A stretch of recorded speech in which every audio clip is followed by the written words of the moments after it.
Okay, so now we're going to look at the write-off utility. So with the write-off utility, it allows you to do bulk write-offs of old bad charges. It's going to allow you to put a date range in it. So you're not going to do any new ones, new recent charges. Instead of going in and manually, running a list and going in there and manually doing those write-offs. It's going to do it for you. It does allow you, it's going to give you a preview and let you select which ones before you actually write them off.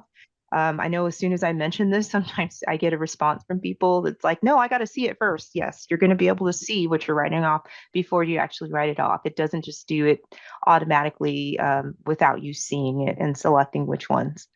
And it also generates a report of what was written off after you write it off as well. Or you can print it out beforehand too. And it can also locate the accounts that have credits as well. So not just charges that are outstanding, but credit accounts that have credits sitting on them too. And it allows you to write off those old credits too. So if you have like small credits that you're not gonna, they're sitting there for a $5 credit that's 5 years old, or maybe insurance even overpaid or things like that, you can write off the credits as well.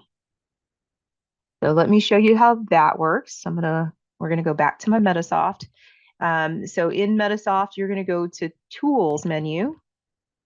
And on the bottom of that menu, you're gonna go to Services. And you're gonna go to Write-Off Utility. And this will open up the write-off utility screen. So on this screen, first thing I want to point out before we actually run it, in the bottom left-hand corner, you're going to need to have a credit reversal code and a write-off code. These codes pull from your procedure payment adjustment code list. So I'm going to show you where to create those up here if you don't have one already. Because these are the codes it's going to use on the screen when it does the write-off. It's going to put this in the transaction entry screen on the bottom half of the screen where the charges and payments and adjustments go. It's going to use whatever code you select here. So you're going to create those codes under List, Procedure Payment Adjustment Codes. You're going to hit New. I'm going to pull up the one I already have here. It's oops, hold on, I got to change this to code.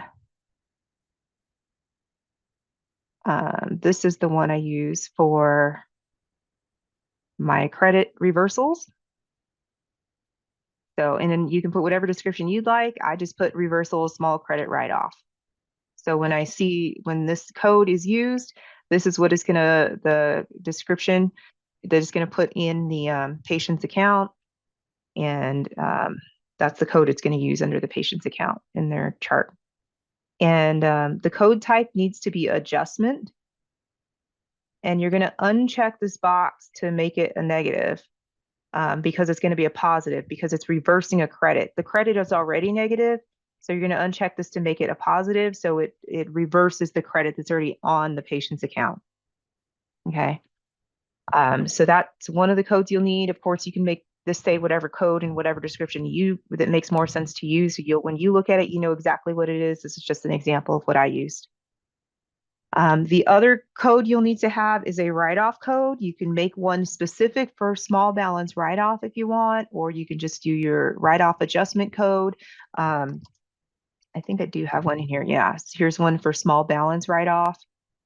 So you can make one for that. The type does need to be adjustment because it's going to adjust. This one's going to adjust the balance. So the balance is going to be positive. You're going to make the adjustment negative to balance that out to a 0. Okay, so it cancels out. So you'll need 2 of those codes. Credit reversal code, you're going to uncheck the box for negative, and then this one for an adjustment code, which needs to be negative. Okay, so I just want to point that out first because you do need those things. So we're going to go out to the top left corner, and you're going to select the cutoff date. So this, you can go back however far you'd like. Basically, it's going to list all the charges that have a balance and a credit before this date. So if I want to go to, let's just say 2020, or we can even do 2023. And Underneath that, it gives you an option to, if you wanted to only do certain cases, if you're using the case billing codes in your cases, maybe I only want to do ones that are Medicare patients or cash patients. You can select a case code. If you want it to include everything, just leave it empty.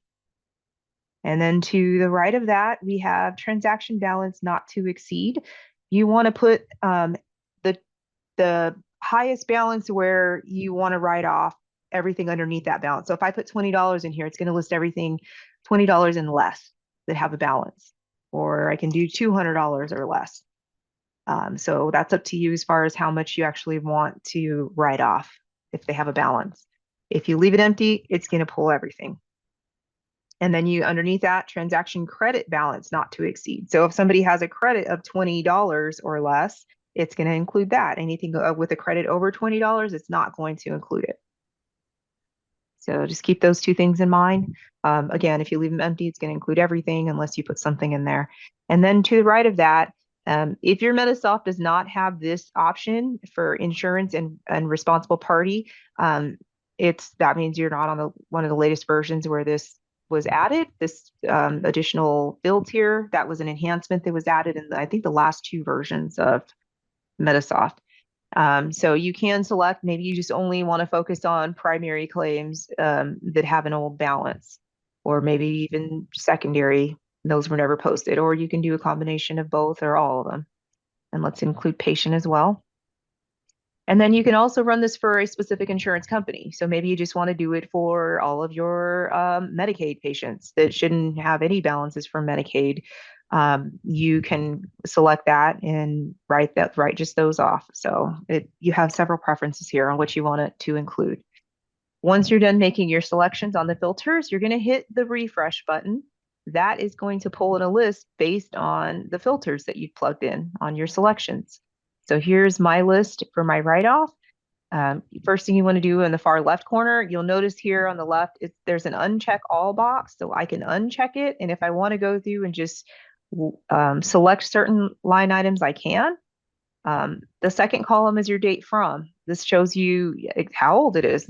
So you can sort by date from and maybe start with the oldest ones. I have some here from 2009. Those can't do anything with those, probably can't even collect anything on them. You definitely can't if it's from insurance. So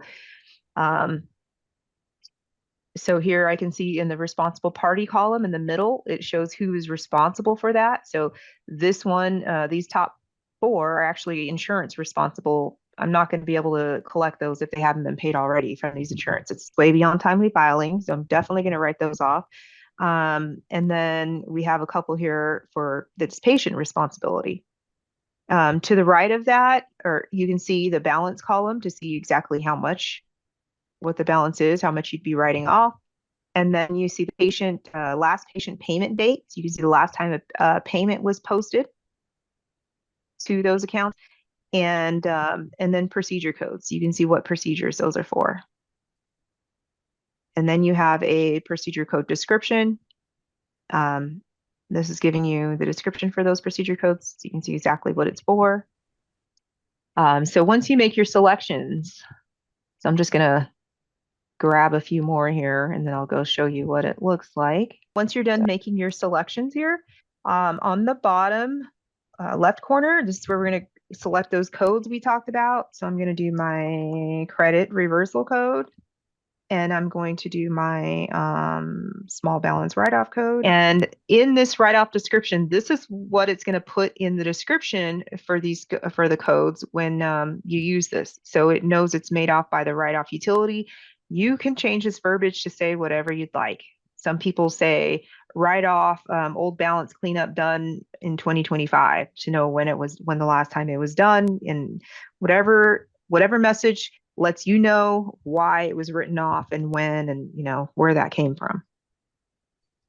And then you can print the report. You'll need to print the report before you write it off. So you'll hit the print button down here at the bottom. And this is what it looks like. So it includes only the line items where you have a check mark in the box. It did not include everything.